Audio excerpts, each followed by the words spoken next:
Hey boys, it's HarmNone. Today we're going to be going over my picks for the top 10 forgotten vehicles in Grand Theft Auto Online.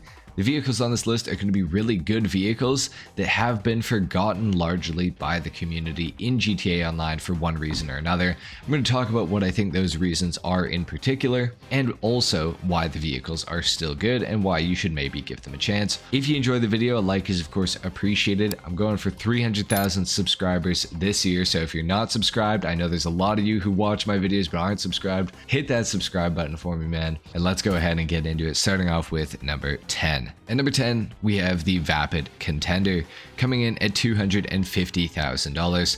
Now, the Contender has been a favorite vehicle of mine since it was released all the way back in 2016.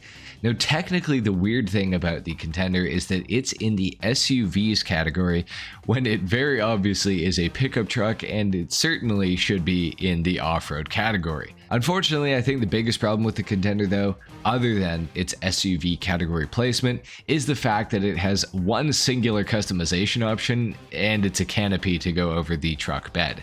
Really not sure what Rockstar was thinking putting this thing in the SUVs category. Makes absolutely no sense to me. It certainly is a pickup truck, and I would estimate that that should mean it should be in the off-road category more than the SUVs category. But regardless, it is a very good vehicle. It has great acceleration. It's all-wheel drive, of course. Top speed's pretty good. It carries itself very well. It's nice and high off the ground, so it's a good off-roader. Overall, very good looking vehicle. The thing that I think is the most odd about the Contender, though, other than the SUV category placement, is the fact that it's a Vapid, but it certainly looks an awful lot like a Toyota Tundra, so it definitely could have been the Karen Contender, which I think would have been maybe even a little bit better. But anyways, that's it for the Contender. Let's talk about number 9. Now at number 9, we have the Ocelot Lynx, coming in at $1,735,000. That price is very steep, and I think that is going to play a pretty big role as to why nobody really knows about the Lynx and nobody drives it anymore. Now, unfortunately, it is definitely a forgotten car, and maybe that is for good reason, like I said with the price, but I do love this vehicle. It does have some really great customization, especially for its age. It's got awesome looks generally with all of the customization options that you can put on it, and the straight line performance is actually pretty good overall. However, it does struggle in the corners due to pretty crippling understeer. It just does not like to turn, unfortunately.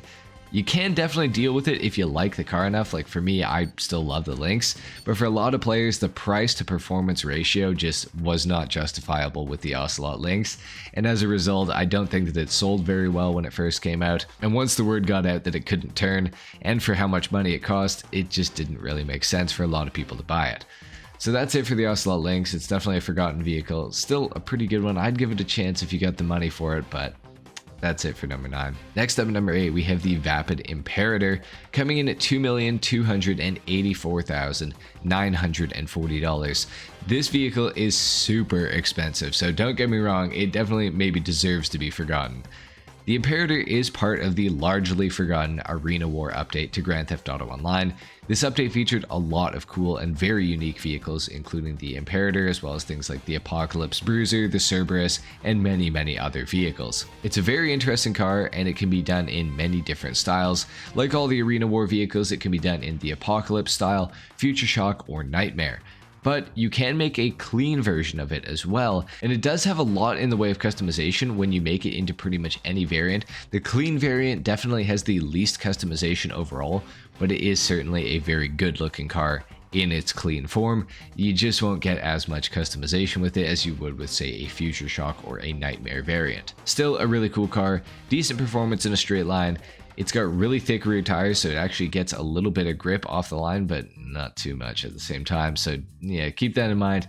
The Imperator is one that I wouldn't necessarily recommend picking up. Even though it is a forgotten vehicle, it kind of deserves to be forgotten low-key. So that's it for the Imperator, number 8. Let's talk about number 7. Next up, number 7, we have the Hijack Rustin, or the Hijack Rustin, depending on how you want to say it, coming in at $430,000. Now, this thing is a removed vehicle, and the Rustin is somewhat of a big go-kart in GTA Online. However, the performance for $430,000 is actually incredibly good. It doesn't have a ton in the way of customization. It's got a few little options here and there, not too bad. However, It does everything else very well. It's got really good handling due to its low weight and the low center of gravity. The acceleration isn't too bad either. The only thing that it really lacks is top speed, and of course the missing roof. And I think if this vehicle had a roof, it would have not been forgotten so easily. I think it's a pretty big aspect when players are purchasing a vehicle to make sure that they're well protected inside of it, because with vehicles that don't have roofs, you can just get drive-by'd, you know, really easily. You got nothing to protect your head. So that is definitely something that comes into play, and I think that's a large part of the reason why the Rust never really caught on. Next up at number 6, we have the Albany Alpha. Coming in at $150,000, the Albany Alpha was added as part of the High Life DLC back in, I want to say, 2014. And it's always had pretty decent performance. It's also got a little bit of customization, more than you'd expect for a car of its age. And it's not the best looking car, but generally it is pretty good for its price point. It launches very well, it's got good acceleration, top speed is pretty decent, handling isn't bad either, but of course it is a removed vehicle, so that is something that you will have to deal with if you do want the Albany Alpha. Overall, for $150,000, you can't really go wrong with purchasing it and testing it out for yourself whenever it becomes available in the dealerships again. Next up at number 5, we have the Ultralight, coming in at $500,000 if you got the trade price to $665,000 if you don't have the trade price. The Ultralight has some very unique capabilities that 90% of players have no idea about. Most players won't even know that this thing exists in the first place.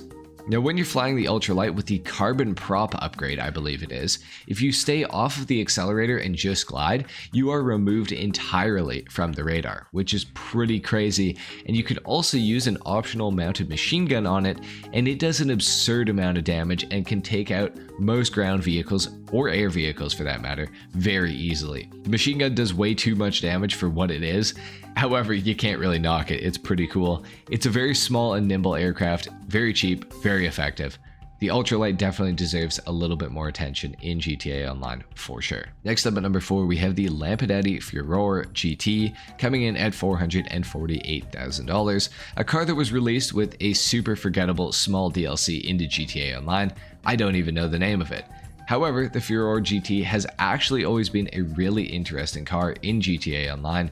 It never had the performance or the customization to take it to that next level of fame though. However, it's definitely a very fun car to drive, just not to customize, and at the time of release, $448,000 was a lot of money to ask for a car that didn't really have much to offer outside of the actual driving experience.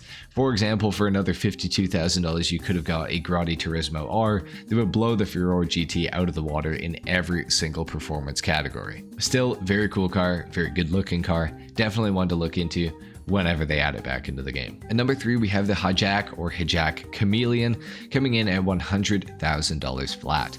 The Chameleon is a hybrid electric sports car that has existed in GTA Online since release in 2013.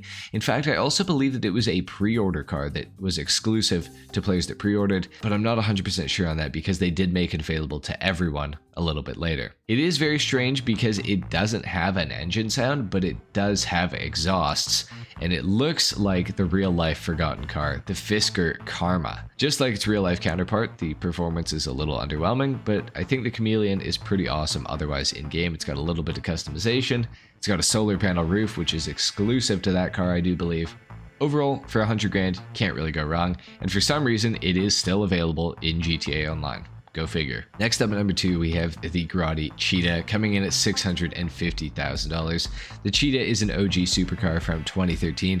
It doesn't have a lot in the way of customization. However, what you can do looks really good, at least in my opinion. It's actually got a pretty decent amount of performance for a free mode setting. However, winning a race with this car wouldn't be a possibility, I'm afraid.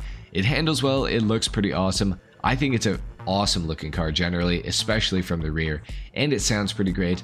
It's actually one of my favorite original supercars in the game, but unfortunately it's kind of been overshadowed by a lot of the other vehicles that are available in GTA Online. I mean, we do have like 600 vehicles available in the game now, so go figure really. And at number 1, we have the weaponized Tampa, coming in at $1,585,000 to $2,108,050 if you don't have the trade price. And this thing is actually on sale this week, so if you want it, you can purchase it on sale from Warstock for, I believe, 40% off this week, which is pretty awesome.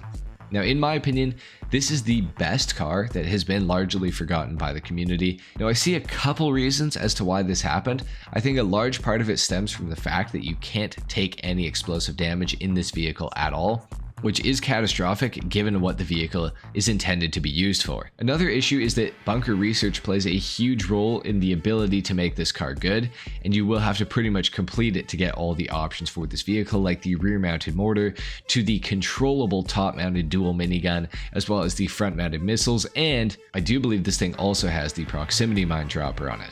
But all of those are unlocked through bunker research. So that is a huge problem with this car as well. The fact that you need to almost complete bunker research in order to get this thing, unless you get really lucky and get like those 3 options right off the bat, but chances are you probably won't.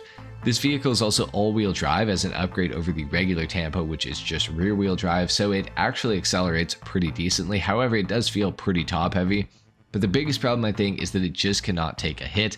This thing is really the definition of a glass cannon. It can output a ton of damage, but if it gets shot or hit by an RPG or anything like that, you will die. It's very unfortunate. The weaponized Tampa is such a good vehicle. It's so similar to the weaponized Ignis if you think about it, but almost a better version, except for the fact that the weaponized Ignis has the missile lock-on jammer on it. But they both can't take any explosive damage, so this is kind of the weaponized Ignis before the weaponized Ignis, if you think about it. But anyway guys, that is it for the weaponized Tampa, and that is it for my list of the top 10 most forgotten vehicles in Grand Theft Auto Online. If you guys enjoyed this video, if you learned something, a like is of course appreciated. As I said at the start, subscribe to my channel if you guys are new. We're going for 300,000 this year. Thank you so much for watching. Comment down below on number 7 if you made it to the end, and I'll see you guys in the next video. Until then, take care. Peace.